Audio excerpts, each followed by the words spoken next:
ಇನ್ನೇನು ಕೆಲ ಹೊತ್ತಲ್ಲೇ ಜಡ್ಜ್ ಮುಂದೆ ಡಿ ಗ್ಯಾಂಗ್ ಅನ್ನ ಹಾಜರುಪಡಿಸಲಾಗುತ್ತೆ.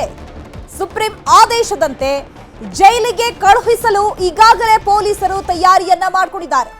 ಜಡ್ಜ್ ಅನುಮತಿಯನ್ನ ಪಡೆದು ಪರಪ್ಪನ ಅಗ್ರಹಾರಕ್ಕೆ ಶಿಫ್ಟ್ ಮಾಡುವಂತಹ ಸಾಧ್ಯತೆ ಇದೆ. ಹಾಗಿದ್ರೆ ನ್ಯಾಯಮೂರ್ತಿಗಳು ಏನ್ ತೀರ್ಪನ್ನ ಕೊಡ್ತಾರೆ ಅದರ ಆಧಾರದ ಮೇಲೆ ದರ್ಶನ್ ಅವರನ್ನ ಬೆಂಗಳೂರಿನ ಪರಪ್ಪನ ಅಗ್ರಹಾರಕ್ಕೆ ಶಿಫ್ಟ್ ಮಾಡಲಾಗುತ್ತಾ ಅಥವಾ ಬಳ್ಳಾರಿ ಜೈಲಿಗೆ ಶಿಫ್ಟ್ ಮಾಡಲಾಗುತ್ತಾ ಅನ್ನುವಂತಹ ವಿಚಾರದ ಬಗ್ಗೆ ಇನ್ನೇನು ಕೆಲವೇ ಕ್ಷಣಗಳಲ್ಲಿ ಕ್ಲಾರಿಟಿ ಸಿಗುತ್ತೆ. ಕೆಲ ಹೊತ್ತಲ್ಲೇ ಜಡ್ಜ್ ಮುಂದೆ ಡಿ ಗ್ಯಾಂಗ್ ಅನ್ನ ಹಾಜರುಪಡಿಸಲಾಗುತ್ತೆ. ದರ್ಶನ್ ಅವರನ್ನ ಗಮನಿಸ್ತಾ ಇದ್ದೀರಲ್ಲ, ಯಾವ ರೀತಿಯಾಗಿ ಅನ್ನಪೂರ್ಣೇಶ್ವರಿ ಸ್ಟೇಷನ್ ಒಳಗೆ ವೈದ್ಯಕೀಯ ಪರೀಕ್ಷೆಗೆ ಅವರನ್ನ ಒಳಪಡಿಸಲಾಗಿದೆ ಅಂತ ಹೇಳಿ ಬ್ಲಾಕ್ ಕ್ಯಾಪ್ ಹಾಕೊಂಡಿದ್ದಾರೆ, ಗ್ರೇ ಕಲರ್ ಟಿ ಶರ್ಟ್ ಹಾಕೊಂಡಿದ್ದಾರೆ, ಬ್ಲೂ ಕಲರ್ ಪ್ಯಾಂಟ್ ಹಾಕೊಂಡಿದ್ದಾರೆ. ಅವರಿಂದ ಅಧಿಕಾರಿಗಳು ಕೂಡ ಇದ್ದಾರೆ. ಸೊ ಸ್ಟೇಷನ್ ಒಳಗೆ ಯಾವ ರೀತಿಯಾದಂತಹ ಕಾನೂನು ಪ್ರಕ್ರಿಯೆಗಳು ನಡೀತಾ ಇದೆ ಅನ್ನುವಂಥದ್ದನ್ನ ನಿಮಗೆ ವಿಜುವಲ್ಸ್ ಮೂಲಕ ನಾವು ತೋರಿಸ್ತಾ ಇದೀವಿ. ಪಿನ್ ಟು ಪಿನ್ ಅಪ್ಡೇಟ್ ಅನ್ನ ಕೊಡ್ತಾ ಇದೀವಿ. ಇದು ನ್ಯೂಸ್ 18 ನ ಎಕ್ಸ್ಕ್ಲೂಸಿವ್ ದೃಶ್ಯ. ಅನ್ನಪೂರ್ಣೇಶ್ವರಿ ಸ್ಟೇಷನ್ ನಲ್ಲಿ ಈಗಾಗಲೇ ಪವಿತ್ರ ಗೌಡ ಇದ್ದಾರೆ, A1 ಆರೋಪಿ. A2 ಆರೋಪಿ ದರ್ಶನ್ ಕೂಡ ಈಗ ಸ್ಟೇಷನ್ಗೆ ಬಂದಿದ್ದಾರೆ. ವೈದ್ಯಕೀಯ ಪರೀಕ್ಷೆಗೆ ಅವರನ್ನ ಒಳಪಡಿಸಲಾಗಿದೆ. ವೈದ್ಯಕೀಯ ಪರೀಕ್ಷೆ ಮುಗಿದ ಬಳಿಕ ಅವರನ್ನ ನ್ಯಾಯಾಧೀಶರ ಮುಂದೆ ಹಾಜರುಪಡಿಸಲಾಗುತ್ತೆ. ನ್ಯಾಯಾಧೀಶರು ಏನ್ ತೀರ್ಪನ್ನ ಕೊಡ್ತಾರೆ ಅನ್ನೋದ್ರ ಮೇಲೆ ಅವರು ಇವತ್ತು ಬೆಂಗಳೂರಿನ ಜೈಲಿಗೆ ಶಿಫ್ಟ್ ಆಗ್ತಾರಾ ಅಥವಾ ಬಳ್ಳಾರಿ ಜೈಲಿಗೆ ಶಿಫ್ಟ್ ಆಗ್ತಾರಾ ಅನ್ನೋ ವಿಚಾರದ ಬಗ್ಗೆ ಕ್ಲಾರಿಟಿ ಸಿಗುತ್ತೆ.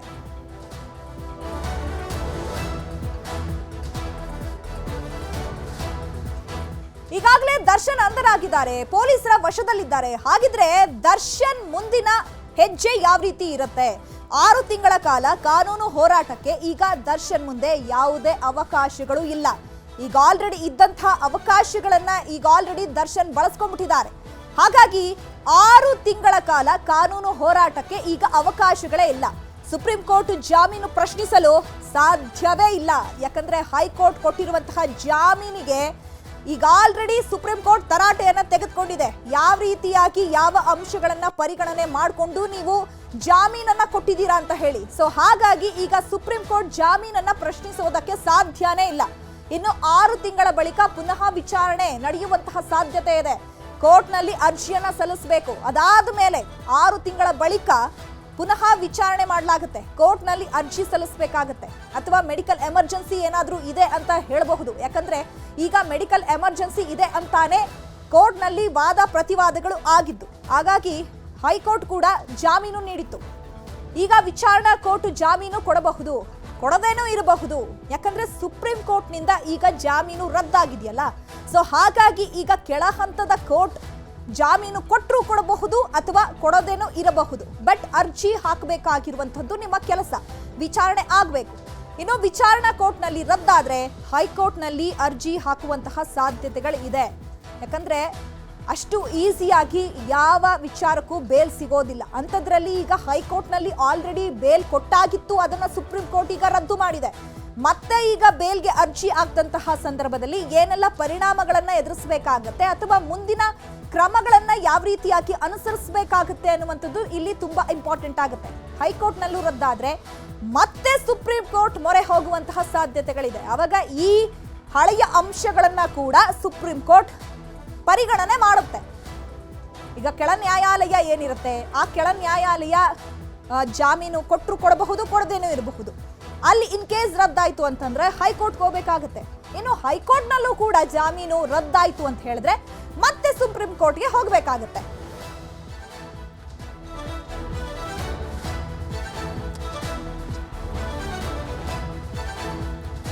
ಈ ಬಗ್ಗೆ ಮತ್ತಷ್ಟು ಮಾಹಿತಿಯನ್ನ ಕೊಡ್ತಾರೆ ನಮ್ಮ ಪ್ರತಿನಿಧಿ ಮುನಿರಾಜು. ನೇರ ಸಂಪರ್ಕದಲ್ಲಿ ಜಾಯ್ನ್ ಆಗಿದ್ದಾರೆ. ಮುನಿರಾಜು, ಈಗ ದರ್ಶನ್ ಅವರು ಅಂಧರಾಗಿದ್ದಾರೆ, ಪೊಲೀಸರ ವಶದಲ್ಲಿದ್ದಾರೆ. ಇವಾಗ ಬೆಂಗಳೂರಿನ ಪರಪ್ಪನ ಅಗ್ರಹಾರಕ್ಕೆ ಶಿಫ್ಟ್ ಆಗ್ತಾರೋ ಅಥವಾ ಬಳ್ಳಾರಿ ಜೈಲಿಗೆ ಶಿಫ್ಟ್ ಆಗ್ತಾರೋ ಅನ್ನುವಂಥದ್ದು ಒಂದ್ ಕಡೆ ಆಯ್ತು ಅಂತ ಹೇಳಿದ್ರೆ, ಈಗ ದರ್ಶನ್ ಅವರ ಮುಂದಿನ ಭವಿಷ್ಯ ಏನು? ಮುಂದಿನ ಕಾನೂನು ಹೋರಾಟ ಯಾವ ರೀತಿ ಇರುತ್ತೆ? ಈಗ ಸುಪ್ರೀಂ ಕೋರ್ಟ್ ಲೆವೆಲ್ನಲ್ಲೇ ಜಾಮೀನು ರದ್ದು ಆಗಿರೋದ್ರಿಂದ ಯಾವೆಲ್ಲ ಅವಕಾಶಗಳು ಈಗ ದರ್ಶನ್ ಮುಂದೆ ಇರುವಂಥದ್ದು? ಕ್ಷೇತ್ರ ಏನು ಇವತ್ತು ದರ್ಶನ್ ಸೇರಿದಂತೆ 7 ಆರೋಪಿಗಳ ಒಂದು ಜಾಮೀನನ್ನ ಈಗ ಸುಪ್ರೀಂ ಕೋರ್ಟ್ ನಲ್ಲಿ ರದ್ದಾಗಿರೋದು. ಈ ಹಿನ್ನೆಲೆಯಲ್ಲಿ ಇವತ್ತು ಅವರನ್ನ ಅರೆಸ್ಟ್ ಮಾಡಿ ಮತ್ತೆ ಅವರನ್ನ ಕೋರ್ಟ್ನ ಮುಂದೆ ಒಂದು ಹಾಜರುಪಡಿಸೋದಕ್ಕೆ ಕೂಡ ಈಗಾಗಲೇ ಪೊಲೀಸರು ಸಿದ್ಧತೆಯನ್ನ ಮಾಡ್ಕೊಂಡಿದ್ದಾರೆ. ಬಹುಶಃ ಇನ್ನು ಕೆಲವೇ ಕ್ಷಣಗಳಲ್ಲಿ ಅವರನ್ನ ಕೋರ್ಟ್ ಮುಂದೆ ಹಾಜರುಪಡಿಸ್ತಾರೆ. ನಂತರ ಅವರಿಗೆ ಒಂದು ನ್ಯಾಯಾಂಗ ಬಂಧನಕ್ಕೆ ವಿಧಿಸುವ ಒಂದು ಆದೇಶ ಕೂಡ ಆಗುವಂತ ಸಾಧ್ಯತೆ ಇದೆ. ಈ ನಡುವೆ ಏನು ಅವರ ಎಲ್ಲ ಒಂದು ಕಾನೂನು ಹೋರಾಟಗಳು ಇನ್ನು 6 ತಿಂಗಳ ಕಾಲ ಯಾವುದೇ ರೀತಿಯ ಕಾನೂನು ಹೋರಾಟ ಮಾಡೋದಕ್ಕೆ ಕೂಡ ಒಂದು ಸಾಧ್ಯ ಇಲ್ಲ ಅಂತ ಒಂದು ಪರಿಸ್ಥಿತಿ ಈಗ ಅವರಿಗೆ ಎದುರಾಗಿರೋದು. ಯಾಕಂದ್ರೆ ಒಮ್ಮೆ ಸುಪ್ರೀಂ ಕೋರ್ಟ್ ನಲ್ಲಿ ಜಾಮೀನು ಅರ್ಜಿ ಒಂದು ವಜಾ ಆದ ಬಳಿಕ ಮತ್ತೆ ಅವರು ಏನು ಕೋರ್ಟ್ ಮತ್ತೆ ಅವರು ಒಂದು ಅರ್ಜಿಯನ್ನು ಸಲ್ಲಿಸೋದಕ್ಕೆ ತುಂಬಾ ಕಷ್ಟ ಆಗುತ್ತೆ. ಈಗ ಅವರನ್ನ ಅರೆಸ್ಟ್ ಮಾಡಿ ಒಂದು ಕೋರ್ಟ್ಗೆ ಹಾಜರುಪಡಿಸ್ತಾರೆ, ಪುನಃ ಅವರನ್ನ ಮತ್ತೆ ಜೈಲಿಗೆ ಕಳಿಸ್ತಾರೆ. ಆ ಬಳಿಕ ಸುಮಾರು 6 ತಿಂಗಳ ನಂತರ ಅವರು ಪುನಃ ಒಂದು ಕೋರ್ಟ್ನಲ್ಲಿ ಒಂದು ಜಾಮೀನು ಅರ್ಜಿಯನ್ನು ಸಲ್ಲಿಕೆ ಮಾಡಬೇಕಾಗುತ್ತೆ. ಅದರಿಂದ ಈಗ 6 ತಿಂಗಳ ಕಾಲ ಅವರಿಗೆ ಯಾವುದೇ ರೀತಿಯ ಒಂದು ಕಾನೂನು ಹೋರಾಟ ಮಾಡೋದಕ್ಕೆ ಅವಕಾಶ ಕೂಡ ಇಲ್ಲದಂತ ಪರಿಸ್ಥಿತಿ ಈಗ ಅವರಿಗೆ ಎದುರಾಗಿರೋದು. ಮತ್ತೆ ಇವತ್ತು ಅವರನ್ನ ಏನು ಕೋರ್ಟ್ಗೆ ಹಾಜರುಪಡಿಸಿದ ಬಳಿಕ ಏನು ಅವರನ್ನ ಮತ್ತೆ ಅರೆಸ್ಟ್ ಮಾಡಿ ಒಂದು ನ್ಯಾಯಾಂಗ ಬಂಧನಕ್ಕೆ ಒಪ್ಪಿಸೋದಕ್ಕೆ ಒಂದು ಪೊಲೀಸರು ಕೂಡ ಒಂದು ಮನವಿಯನ್ನು ಮಾಡ್ತಾರೆ. ಈ ಒಂದು ಸಂದರ್ಭದಲ್ಲಿ ಅವರನ್ನ ಪರಪ್ಪನ ಅಗ್ರಹಾರಕ್ಕೆ ಕಳಿಸುವಂತ ಸಾಧ್ಯತೆಗಳು ಕೂಡ ಹೆಚ್ಚಾಗಿರೋದು. ಯಾಕಂದ್ರೆ ಈಗ ಅವರ ವಿರುದ್ಧ ಏನು ಕೊಲೆ ಪ್ರಕರಣ ದಾಖಲಾಗಿದೆ, ಅದರ ಒಂದು ಟ್ರಯಲ್ ಕೂಡ ಶೀಘ್ರದಲ್ಲೇ ಶುರುವಾಗೋದ್ರಿಂದ ಅವರಿಗೆ ಟ್ರಯಲ್ ಶುರುವಾದ ಬಳಿಕ ಅವರನ್ನ ಕೋರ್ಟ್ಗೆ ಹಾಜರುಪಡಿಸಬೇಕಾಗುತ್ತೆ. ಸಾಕ್ಷಿಗಳ ವಿಚಾರಣೆ ಸಂದರ್ಭದಲ್ಲಿ ಮತ್ತೆ ಆರೋಪಿಗಳ ವಿಚಾರಣೆ ಸಂದರ್ಭದಲ್ಲಿ ಅವರನ್ನ ಕೋರ್ಟ್ಗೆ ಹಾಜರುಪಡಿಸಬೇಕಾಗುತ್ತೆ. ಆ ಸಲುವಾಗಿ ಏನು ಪರಪ್ಪನ ಅಗ್ರಹಾರ ಜೈಲಿನಲ್ಲಿದ್ರೆ ಅವರನ್ನು ನೇರವಾಗಿ ಸಿವಿಲ್ ಕೋರ್ಟ್ಗೆ ಹಾಜರುಪಡಿಸೋದಕ್ಕೆ ಒಂದು ಅನುಕೂಲ ಕೂಡ ಆಗುತ್ತೆ. ಅದರಿಂದ ಅವರನ್ನು ನೇರವಾಗಿ ಪರಪ್ಪನ ಅಗ್ರಹಾರ ಜೈಲಿಗೆ ಕಳಿಸಿಕೊಡಿಸುವ ಸಾಧ್ಯತೆಗಳು ಕೂಡ ಇರೋದು. ಒಂದು ವೇಳೆ ಏನಾದರೂ 7 ಆರೋಪಿಗಳು ಒಂದೇ ಸೆಲ್ನಲ್ಲಿ 6 ಆರೋಪಿಗಳು ಒಂದೇ ಸೆಲ್ನಲ್ಲಿ ಏನಾದರೂ ಇದ್ರೆ ಅದು ಪುನಃ ಅವರ ನಡುವೆ ಒಂದು ರೀತಿ ಕಾನ್ಫರೆನ್ಸ್ ಅಥವಾ ಬೇರೆ ಒಂದು ಚಟುವಟಿಕೆಗಳು ಕೂಡ ಕಾರಣ ಆಗುವಂತಹ ಸಾಧ್ಯತೆಗಳು ಕೂಡ ಇರುತ್ತೆ. ಅದರಿಂದ ಪುನಃ ಏನಾದರೂ ಜೈಲಿನ ಅಧಿಕಾರಿಗಳು ಏನಾದರೂ ಮನವಿ ಮಾಡಿ ಅವರನ್ನ ಬೇರೆ ಬೇರೆ ಜೈಲುಗಳಿಗೆ ಶಿಫ್ಟ್ ಮಾಡೋದಕ್ಕೆ ಒಂದು ಹಿರಿಯ ಅಧಿಕಾರಿಗಳ ಒಂದು ಗಮನಕ್ಕೂ ಕೂಡ ತರಬಹುದು. ಆ ಒಂದು ನಿರ್ಧಾರದ ಆಧಾರದ ಮೇಲೆ ಅವರನ್ನ ಪುನಃ ಬೇರೆ ಜೈಲುಗಳಿಗೆ ಶಿಫ್ಟ್ ಮಾಡುವಂತಹ ಸಾಧ್ಯತೆಗಳು ಕೂಡ ಇದೆ. ಅದು ಜೈಲಿನ ಅಧಿಕಾರಿಗಳು ಮತ್ತೆ ಏನು ಸರ್ಕಾರದ ವಕೀಲರು ಕೂಡ ಒಂದು ತೀರ್ಮಾನ ಮಾಡುವಂತಹ ಸಾಧ್ಯತೆಗಳು ಇರುವಂತದ್ದು. ಸದ್ಯ ಇವತ್ತು ಅವರನ್ನ ಹಾಜರುಪಡಿಸಿದ ಸಂದರ್ಭದಲ್ಲಿ ಅವರನ್ನ ಪರಪ್ಪನ ಅಗ್ರಹಾರ ಜೈಲಿಗೆ ಕಳಿಸುವಂತಹ ಸಾಧ್ಯತೆ ಹೆಚ್ಚಿರುವಂತದ್ದು. ಚೈತ್ರ, ಮುನಿರಾಜು, ಈಗ ನೀವು ಹೇಳಿದ ಹಾಗೆ ಒಂದೇ ಕೊಠಡಿಯಲ್ಲೂ ಇರಬಹುದು ಅಥವಾ ಬೇರೆ ಬೇರೆ ಜೈಲಿಗಳಿಗೂ ಕೂಡ ಹಾಕಬಹುದು.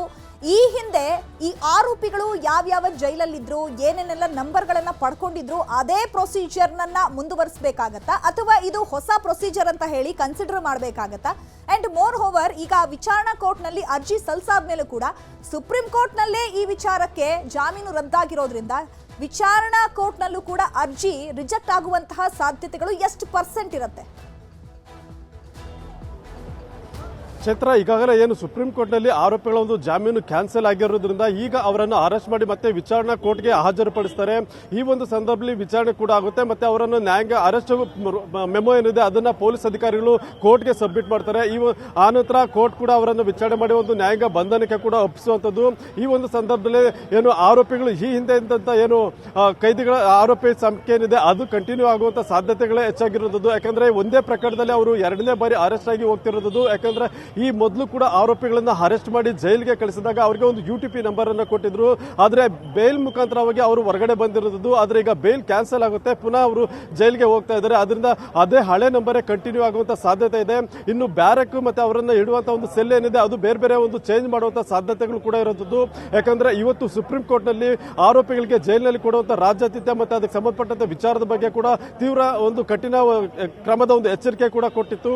ಅದರಿಂದ ಆರೋಪಿಗಳನ್ನ ಕೂಡಲೇ ಏನು ಬೇರೆ ಬೇರೆ ಒಂದು ಸೆಲ್ಗಳಿಗೆ ಒಂದು ಶಿಫ್ಟ್ ಮಾಡಿ ಅಲ್ಲಿ ಯಾವುದೇ ರೀತಿಯ ಒಂದು ಏನು ಐಷಾರಾಮಿ ಜೀವನಕ್ಕೆ ಒಂದು ವ್ಯವಸ್ಥೆ ಮಾಡದಂತೆ ಒಂದು ಎಚ್ಚರಿಕೆ ಕೊಡುವಂತ ಸಾಧ್ಯತೆಗಳಿದೆ. ಏನು ಒಂದು ನಾರ್ಮಲ್ ಕೈದಿ ಅಂತೆ ಅವ್ರಿಗೂ ಕೂಡ ಒಂದು ಟ್ರೀಟ್ಮೆಂಟ್ ಅನ್ನ ಕೊಡಬೇಕು, ಮತ್ತೆ ವಿಚಾರಣಾ ದಿನ ಸೆಲ್ ನಲ್ಲಿ ಅವರನ್ನು ಉಳಿಸಬೇಕು. ಯಾವುದೇ ರೀತಿಯ ಒಂದು 5 ಸ್ಟಾರ್ ಟ್ರೀಟ್ಮೆಂಟ್ ಕೊಡೋದಕ್ಕೆ ಖಂಡಿತ ಇವತ್ತು ಸಾಧ್ಯ ಇಲ್ಲ ಇನ್ನು ಮುಂದೆ ಅನ್ನುವಂತ ವಿಚಾರಗಳು ಕೂಡ ಈಗ ಗೊತ್ತಾಗಿರೋದು. ಅದರಿಂದ ಸುಪ್ರೀಂ ಕೋರ್ಟ್ ನ ನಿರ್ದೇಶನಗಳಂತೆ ಮತ್ತೆ ಇವತ್ತು ಏನು ಆದೇಶ ಬಂದಿದೆ ಅದರಂತೆ ಒಂದು ಅವರಿಗೆ ಪ್ರತ್ಯೇಕ ಸೆಲ್ ಆಗಲಿ ಅಥವಾ ಯಾವುದೇ ಒಂದು ವ್ಯವಸ್ಥೆಯನ್ನ ಮಾಡದೆ ಏನು ಸಾಮಾನ್ಯ ಕೈದಿಗಳ ಒಂದು ಸೆಲ್ನಲ್ಲಿ ಅವ್ರಿಗೂ ಕೂಡ ಒಂದು ಉಳಿಸ್ಕೊಳ್ಳೋದಕ್ಕೆ ಒಂದು ವ್ಯವಸ್ಥೆಯನ್ನ ಮಾಡಬಹುದು. ಚೈತ್ರ, ಮುನಿರಾಜು, ಮತ್ತೊಂದು ಕಡೆ ಈಗ ದರ್ಶನ್ ಅಂಡ್ ಗ್ಯಾಂಗ್ಗೆ ಈಗ ಸುಪ್ರೀಂ ಕೋರ್ಟ್ ಲೆವೆಲ್ ನಲ್ಲಿ ಜಾಮೀನು ರದ್ದಾಗಿದೆ ಅಂತ ಹೇಳಿದ್ರೆ, ಈಗ ಮತ್ತೊಂದು ಕಡೆ ಸುಪ್ರೀಂ ಕೋರ್ಟ್ ಹೈಕೋರ್ಟ್ಗೆ ಚಾಟಿ ಬೀಸಿರುವಂತದ್ದು. ಯಾಕಂದ್ರೆ ಹೈಕೋರ್ಟ್ ನಲ್ಲೇ ಒಂದಷ್ಟು ಲೂಪ್ ಹೋಲ್ಸ್ ಗಳನ್ನ ಸುಪ್ರೀಂ ಕೋರ್ಟ್ ಎತ್ತಿ ಹಿಡಿದಿರುವಂತದ್ದು, ಒಂದಷ್ಟು ಅಂಶಗಳನ್ನ ಪ್ರತ್ಯೇಕವಾಗಿ ಉಲ್ಲೇಖ ಮಾಡಿರುವಂತದ್ದು. ಯಾಕಂದ್ರೆ ವೈದ್ಯಕೀಯ ಎಮರ್ಜೆನ್ಸಿ ಮೇಲೆ ದರ್ಶನ್ ಅವರು ಹೊರಗೆ ಬಂದಿದ್ದಾರೆ. ನೀವು ಕಾನ್ಸ್ಟಿಟ್ಯೂಟಿಂಗ್ ಬೋರ್ಡ್ ಅನ್ನ ಕೂಡ ನೀವು ರಚನೆ ಮಾಡಿಲ್ಲ. ಆ ಮೂಲಕ ಅವರು ವೈದ್ಯಕೀಯ ಒಂದು ಎಮರ್ಜೆನ್ಸಿಗೆ ಹೋಗಿದಾರಾ ಇಲ್ವಾ ಅನ್ನುವಂಥದ್ದು ಕೂಡ ನೀವು ವಿಚಾರಣೆ ಮಾಡಿಲ್ಲ ಅನ್ನುವಂಥದ್ದನ್ನ ಸುಪ್ರೀಂ ಕೋರ್ಟ್ ಈಗ ಚಾಟಿ ಬೀಸಿ ಹೇಳಿರುವಂಥದ್ದು. ಹಾಗಾಗಿ ಈಗ ಏನೆಲ್ಲ ಸುಪ್ರೀಂ ಕೋರ್ಟ್ ಅಂಶಗಳನ್ನ ಉಲ್ಲೇಖ ಮಾಡಿದೆಯಲ್ಲ, ಅದು ಮತ್ತೊಮ್ಮೆ ಈಗ ತನಿಖೆ ಆಗುವಂತಹ ಸಾಧ್ಯತೆಗಳಿದೆಯಾ? ಚೈತ್ರ, ಈಗಾಗಲೇ ಏನು ಸುಪ್ರೀಂ ಕೋರ್ಟ್ನಲ್ಲಿ ತೀರ್ಪಿನಲ್ಲಿ ಕೆಲವು ಅಂಶಗಳನ್ನು ಕೂಡ ಉಲ್ಲೇಖ ಮಾಡಿರೋದು, ಹೈಕೋರ್ಟ್ ಜಾಮೀನು ಮಂಜೂರು ಮಾಡಿದ ವೇಳೆ ಏನೆಲ್ಲ ಒಂದು ಲೋಪಗಳು ಕಂಡು ಬಂದಿದೆ ಅದನ್ನು ಕೂಡ ಮೆನ್ಷನ್ ಮಾಡಿ ಈಗ ಒಂದು ತೀರ್ಪನ್ನು ಕೊಟ್ಟಿದೆ. ಮತ್ತೆ ವೈದ್ಯಕೀಯ ತಪಾಸಣೆಗೋಸ್ಕರ ಅವರು ಮೊದಲಿಗೆ ಒಂದು ಜಾಮೀನನ್ನು ಪಡ್ಕೊಳ್ತಾರೆ. ಮಧ್ಯಂತರ ಜಾಮೀನು ಪಡೆದ ನಂತರ ಆಸ್ಪತ್ರೆಗೆ ದಾಖಲಾಗಿದ್ರು, ಮತ್ತೆ ಟ್ರೀಟ್ಮೆಂಟ್ ಅನ್ನು ಕೂಡ ಪಡ್ಕೊಂಡಿದ್ರು. ಆದರೆ ಯಾವ ರೀತಿ ಟ್ರೀಟ್ಮೆಂಟ್ ಪಡ್ಕೊಂಡಿದ್ರು ಮತ್ತೆ ಜಾಮೀನು ಸಂದರ್ಭದಲ್ಲಿ ಅವರು ಏನೆಲ್ಲ ಒಂದು ಮೆನ್ಷನ್ ಅನ್ನು ಮಾಡಿದ್ರು, ಅದನ್ನು ಫಾಲೋ ಮಾಡಲಾಗಿದೆ ಅನ್ನೋದ್ರ ಬಗ್ಗೆ ಕೂಡ ಒಂದು ಕೆಲವು ಅಂಶಗಳನ್ನು ಅಲ್ಲಿ ಪ್ರಸ್ತಾಪ ಮಾಡಿರೋದು.